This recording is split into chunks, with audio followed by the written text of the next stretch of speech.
Assalamualaikum dan salam sejahtera. Saya Nazri Kaha. Ini agenda awani dari World Trade Center Kuala Lumpur. Minggu ini kita dipaparkan dengan isu yang baru, tetapi sebenarnya bukan perkara yang pertama kali berlaku, iaitu pendapatan ibu untuk mendapatkan hak penjagaan tiga anak beliau yang sudah pun terpisah sejak beberapa tahun akibat perkara-perkara dan sebab yang tertentu, iaitu kes yang saya rujuk kes Loh Siew Hong yang baru ini mendapat perhatian masyarakat, sama ada di kalangan pengamal undang-undang, pejuang hak asasi dan juga di kalangan masyarakat Islam.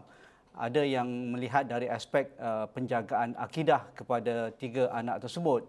Ada yang melihat hak itu perlu juga diberikan kepada ibu yang sudah pun terpisah sejak beberapa tahun akibat kes yang melangkaui suami beliau dan juga beliau sendiri dalam keadaan yang tidak menentu akibat didera oleh bekas suami beliau.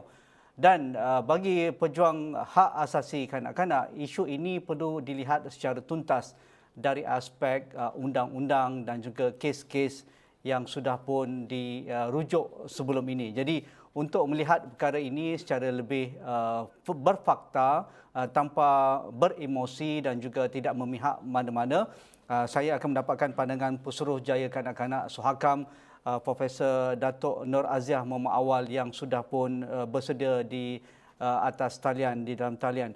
Assalamualaikum Prof, apa khabar? Waalaikumsalam, baik, Alhamdulillah.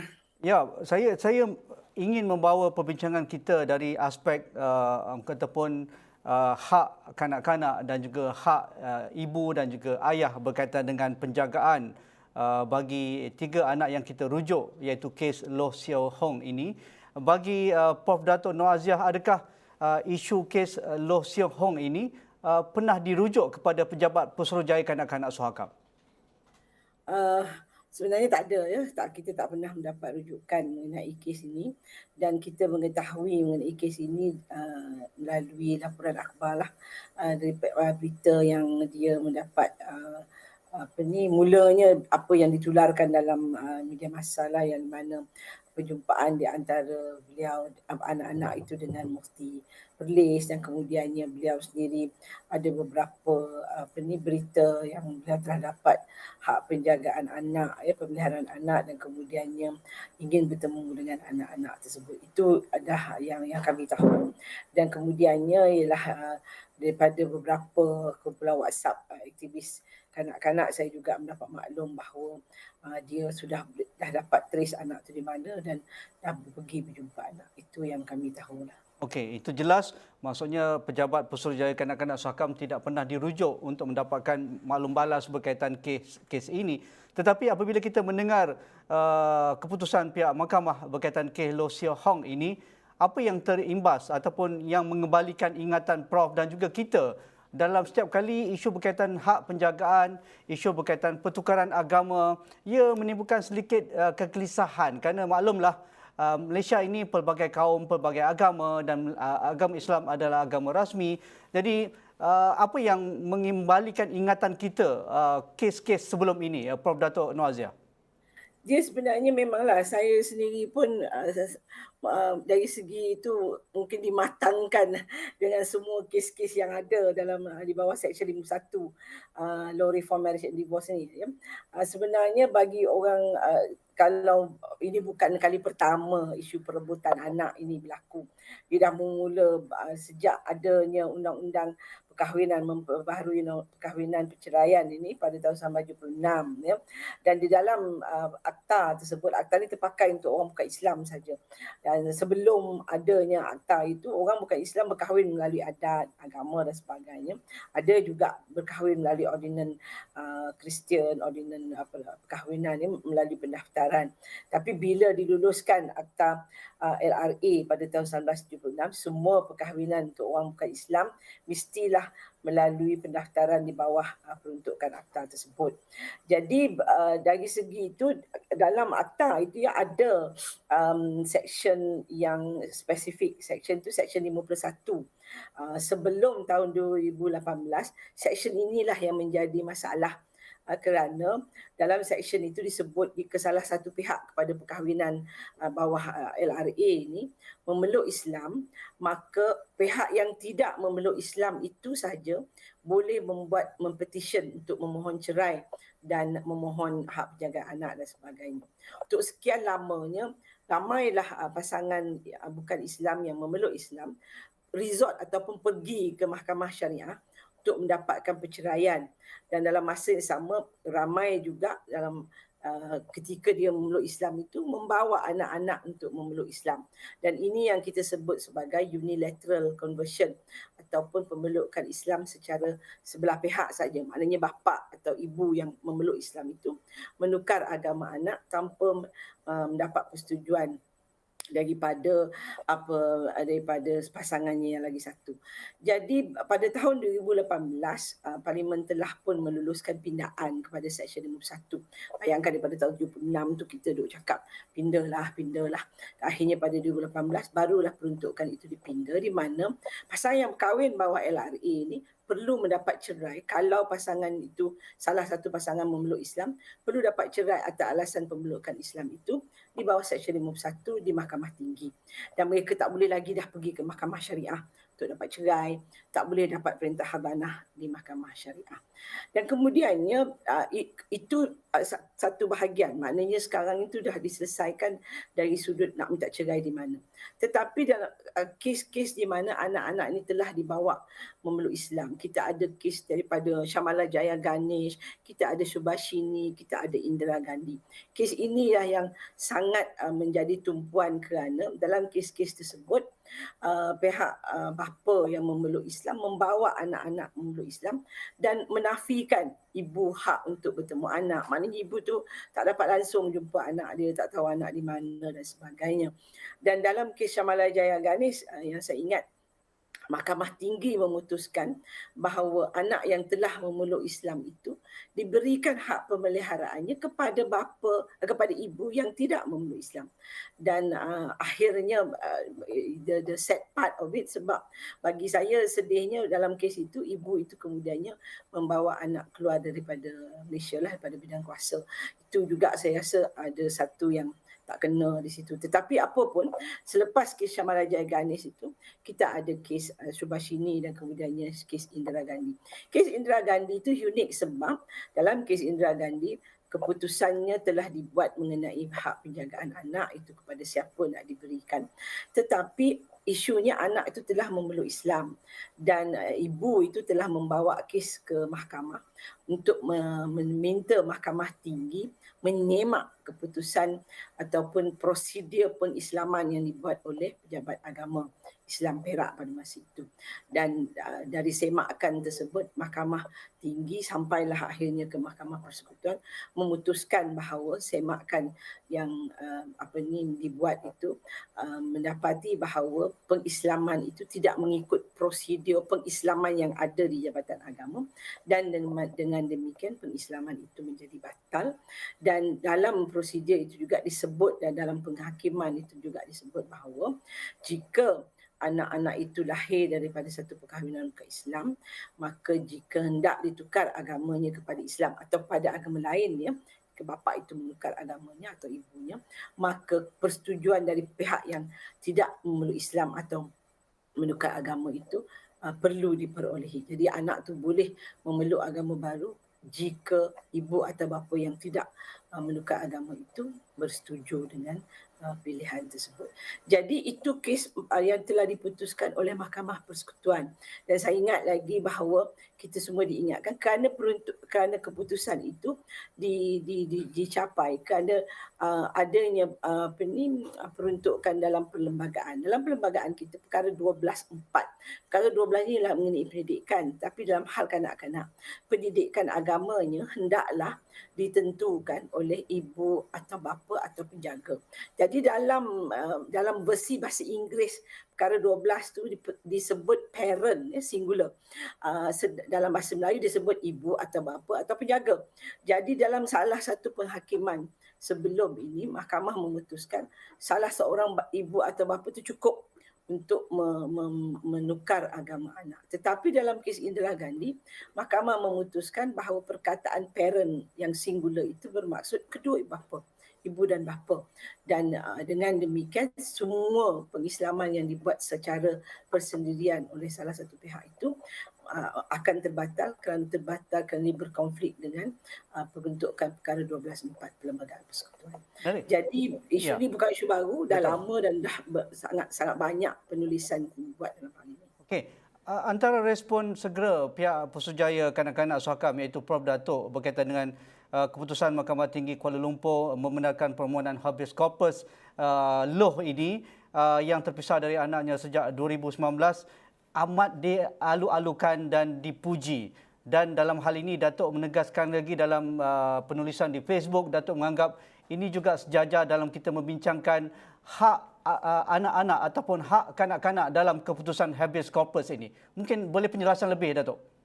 Okey, sebenarnya writ of habeas corpus yang dibuat oleh ibu ni sebenarnya kalau tak buat pun tak apa, sebab dia telah pun diberikan hak penjagaan atau pemeliharaan anak ini oleh Mahkamah Tinggi. Dia adalah penjaga mutlak, ya. So dari segi itu yang saya rasa macam kenapa dia sampai nak kena pergi ambil writ itu satu perkara lah. Tetapi kenapa mahkamah, sebab dia dah ada hak pemeliharaan itu, tentulah mahkamah akan terus mengarahkan pihak yang memiliki ataupun anak-anak itu berada perlu serahkan. Habeas corpus ni ialah di mana anak-anak itu ditahan secara tidak sah, ya, dan dia perlu mengembalikan anak-anak itu kepada orang yang berhaknya, iaitu ibunya. Jadi bagi saya anak ini kita kena tengok dari segi hak pemeliharaan. Anak ada hak kepada ibu bapanya. Dia ada hak untuk berjumpa, berhubung, hidup berkasih sayang, ya, dengan kedua ibu bapanya. Dan dalam kes konflik rumah tangga, apabila ibu dan bapa merebutkan hak penjagaan anak, mahkamah perlu memberi pertimbangan utama kepada kepentingan anak-anak itu. Jadi dalam undang-undang kita bawah LRA, perkataan yang digunakan ialah welfare of the child, kebajikan anak itu perlulah diberi pertimbangan utama, ya, welfare. Tetapi dalam CRC, dalam Konvensyen Hak Kanak-Kanak, perkataan yang digunakan ialah best interest ataupun kepentingan kanak-kanak perlu diutamakan, must be given a priority. Dalam kes ini, anak ni dah terpisah dari ibunya 3 tahun. Ya. Kita tahu perasaan anak dengan ibu dan dia berhak untuk hidup bersama ibunya kalau ayah dah tak ada. Ya. Dan kalau kedua-duanya ada, dia berhak hidup dengan kedua-duanya. Maknanya kalau ibu dapat hak pemeliharaan, ayah ada hak untuk kontak dan bertemu anak. Itu memang tidak dapat didapat. Dan itu adalah bukan hak ibu bapa, tapi hak anak. Dia ada hak kepada kedua-dua ibu bapanya. Dan bagi saya tidak terperanjat mahkamah membenarkan permohonan itu kerana dia dah terpisah dengan anaknya lebih daripada 3 tahun. Jadi sebab itu saya mengalu-alukannya. Dan kita selalunya tersasar kepada perkara-perkara lain. Sebenarnya isu dalam kes ini ialah isu kepentingan anak. Di mana anak itu, dengan siapa dia patut tinggal. Dan dari segi itu sepatutnya anak-anak itu juga perlu ditanya. Kerana dalam LRA itu ada perkataan wishes of the parent and wishes of the children. So anak-anak juga boleh memberi pandangan untuk mengatakan bahawa dia nak tinggal dengan siapa. Tapi dalam kes ni mak tu dah dapat hak penjagaan tu sebelum dia dapat bertemu dengan anak dia. Tapi kalaulah pada masa ini sekarang ni dia dah bersama dengan ibu bapanya, dan kalaulah ada dinyatakan bahawa anak-anak ini mungkin tidak mahu duduk dengan ibu ini, maka itu perlu mahkamah perlu buat inquiry, perlu memastikan bahawa anak-anak itu memang selesa untuk kembali kepada ibu. Tetapi first priority-nya ialah ibu dan family based care. Maknanya dia berada dalam keluarga dan dijaga dan dipelihara oleh ibunya sendiri.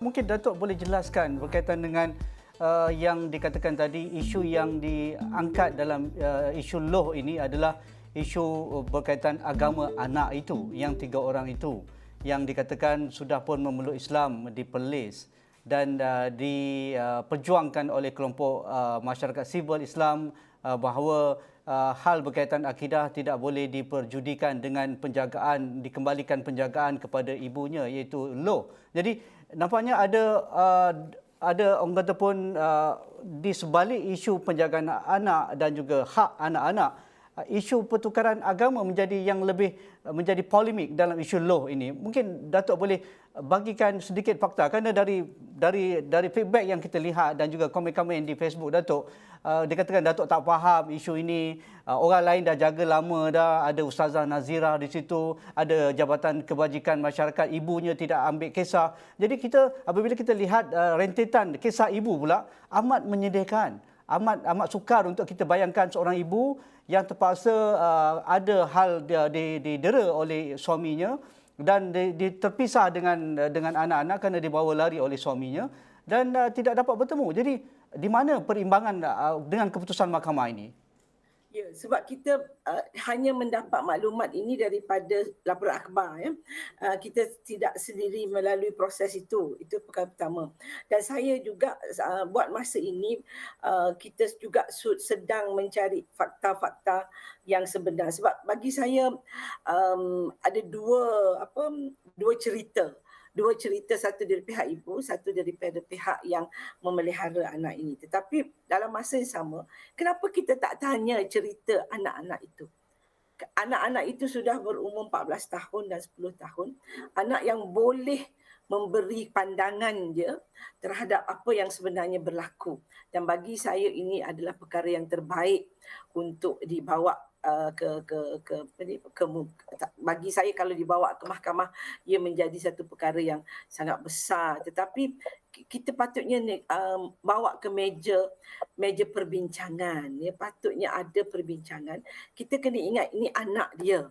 Ya, dan dalam Islam juga, kalau seorang bukan Islam memeluk Islam, dia tidak pernah memutuskan hubungan dia dengan ibunya yang tidak Islam itu, dengan bapanya yang tidak Islam. Kenapa pula dalam kes ini kita nak bangkitkan ibunya tidak beragama Islam? Itu, dan kita dah ada keputusan Mahkamah Tinggi dalam Shemala Jaya Ganesh di mana ibu itu mendapat hak pemeliharaan anak, 3 orang anaknya yang telah memeluk Islam, yang dibawa memeluk Islam oleh bapa anak tersebut. Jadi kita fokus balik. Cubalah saya minta semua pihak, bagi saya apa yang sudah berlaku dan telah berlaku memang sudah berlaku, dan kita tak boleh nak pergi menyatakan dia begini begitu dan sebagainya. Apa pun yang ibu itu lakukan, bagi saya dia tetap seorang ibu dan dia adalah mempunyai hak yang utama dalam kes ini dari segi pemeliharaan anak, terutama apabila suaminya pula sudah tidak berada dalam penjara. Jadi itu saya rasa perkara yang perlu. Dan anak-anak ini hak utama dan pertamanya ialah bersama ibunya. Dan itu yang dan dia dah 3 tahun dia tidak hidup bersama ibunya, dan mungkin inilah cara terbaik untuk menjalin semula hubungan kasih sayang antara ibu dan anak. Now, kalau kita ingin mengambil peluang bertanyakan kepada anak, saya tak nampak kenapa anak-anak ini tidak diberi peluang untuk bertanya. Sebab kalau ada yang berkata bahawa anak-anak sendiri tak nak tinggal dengan ibu bapanya, there must be evidence to prove that. Dan bagi saya yang berhak melakukan perkara-perkara ini, sama ada mediator ataupun Jabatan Kebajikan Masyarakat sendiri, perlu mengassess psikologi kanak-kanak itu. Semasa dia berada dalam jagaan tempat orang Islam itu, mungkin psikologinya sedemikian dan dia sanggup mengatakan perkara-perkara ini. Dan sekarang ini dia sudah berada dengan ibunya, mungkin dia juga akan menukar ceritanya. Kita tidak tahu sebenarnya perkara itu. Jadi bagi saya dalam keadaan ini adalah kes 3 orang kanak-kanak yang telah terpisah daripada ibunya untuk sekian lama. Kita tidak melihat kepada kenapa ia berlaku, tetapi yang jelas ialah ibu ini berusaha untuk mendapatkan anaknya semula, dan ini telah pun berlaku dan anak ini telah berada selamat dengan ibunya semula. So itu kita balik kepada isu pandangan kanak-kanak dan minta dia memaklumkan apa sebenarnya yang telah berlaku. Okey, kalau kita imbas sedikit rentetan beberapa fakta yang kita dapat daripada kenyataan akhbar dan juga laporan media, mungkin Prof Datuk nak boleh jelaskan dalam hal anak yang tidak dapat dijaga oleh kedua-dua ibu bapa, mungkin isu-isu tertentu macam isu loh dan isu suaminya jelas. Amat kronik, amat sukar untuk kita orang kata pun bayangkan keadaan mereka berdua. Yang satu di dalam penjara, yang seorang ini pula sakit ataupun kemurungan ataupun dalam pemulihan akibat didera. Dan beliau juga datang daripada keluarga yang susah, datang daripada keluarga dan dibela oleh ibu bapa ataupun penjaga yang lain. Menarik.